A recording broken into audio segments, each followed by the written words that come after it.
What's up, guys? This is Boulevard the Fell-Handed. Today we have some footage from Papito Anormal on El Haluf Standard Battle. The Greens have taken the southwest spawn and the Reds the northeastern.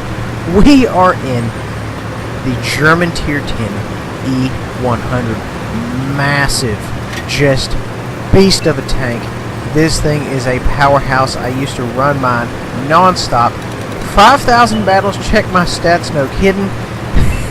In the good old Greta, and then of course I discovered medium tanks. Moving on, we are pushing the left flank, which is where you need to go if you're in a heavy tank.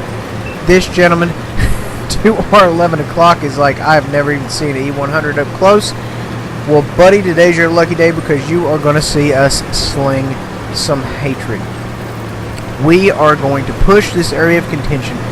Now, here is the kicker. We're going to get in here and we are going to be in a good position, and the reason we're going to be in a good position is because we actually have allies pushing this flank with us. A lot of times, guys, I see, you know, the heavies don't necessarily push what they're supposed to push. Now, just keep in mind, guys, that if you're in a heavy and you do not do a heavy's job, others less suited to that role are going to have to fulfill that job, meaning, you know, you're going to have mediums, lights, TDs in that location that are not necessarily suited for that job.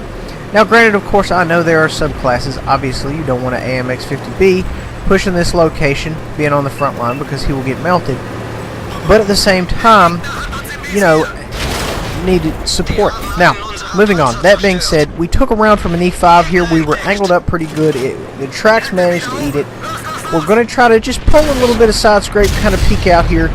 We took a round there, put it right up into us, and that's fine. We have plenty of HP here to play with.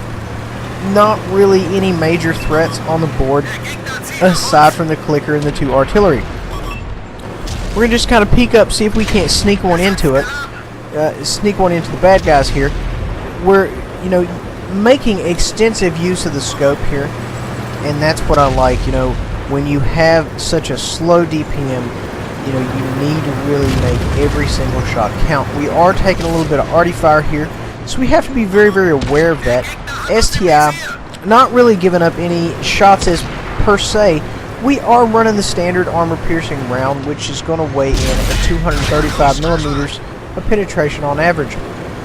Now, we hit the STI's front left angled plate, which was completely flat at the time we hit it. We go ahead and pull a ram in, do considerable damage on the ram. Now, essentially, all we're doing is just waiting to finish this gentleman off. We've got a perfect 90 into his side, and we go ahead and finish him off. We're trying to fall back a little bit because, as you can see, we're taking some rounds. Guys, if you're going to run an E100, you have to be very, very aware you are going to take considerable incoming fire, because a lot of people make it a priority to finish him off. We bounced a good round off the side of the turret right there, and we just took one from the side of the turret. So that's the downside of fighting multiple fronts, so to speak. Granted, of course, not necessarily multiple fronts, but, you know, you have this gentleman in the back peeking. We do bounce around from him, and then we get 100% smacked by the Tier 9 arty. That gentleman turned around, we put a round in him, and his ammo rack exploded. It was glorious. Now, the downside is we have 3 out of 5 crew members dead. This does not, you know, bode well for us. We're kind of in trouble right here. We've got good side shots on this guy. He knows he's in trouble. He doesn't really seem to care. We pump around into him, and we get nailed again. This clicker really is a fan of us right now, so we have to be very, very cautious, because anything we do is just going to draw fire. I mean, but you have to really admit, the way we went over there, the way we held that corner, we will not be denied. Hail Mary on the clicker, and it connects. 1 in a million shot. Thank goodness we put some hate down range on that gentleman who just more or less targeted us the entire game.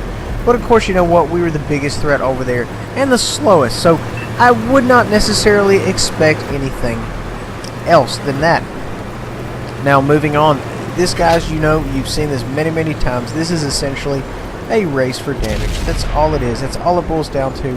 And in a race for damage, the E100 will not be the victor, unless, of course, you know, the guy is running away from the rest of the team towards you.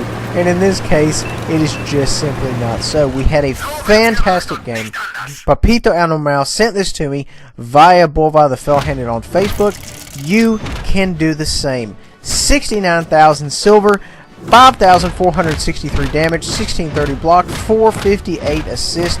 Almost a good solid 6K game in an E100. Fantastic game, guys.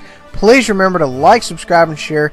Make sure to check out Bolvar the Fell-Handed on Facebook. We will see you guys next time.